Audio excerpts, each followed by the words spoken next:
Ako po si James Mark Alianza, DTF operator ng 60cm dito sa Shirtland, Luna Plaza. Nagamit ko ito ng 7 beses sa isang linggo na may total run na 137 meters. Ito po yung head, capping, wiper. Ganito naman po yung tamang pag-headlit. Tapos mag-head clean, panatiling punasan ng capping, wiper. Ganito naman po yung tamang pag nasa check.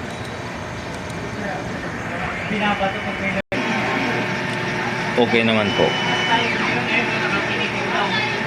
Ito naman po yung waste na kakapalitan nito kahapon. Ground wire at ABR. Ito naman po yung ink tank ko, nasa tamang level lang naman po. Ito naman po yung use ko. At unused. Meron pa akong 5 film.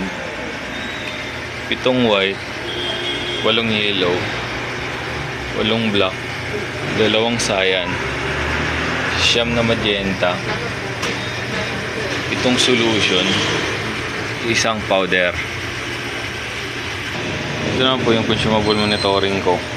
DTF film, powder, QE solution, white,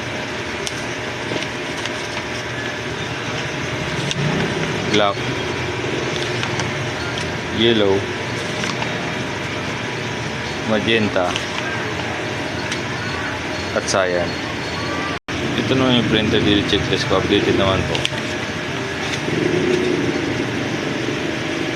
Ito naman din yung production log ko, updated naman po. At dito naman po tatapos yung vlog ko. Salamat po.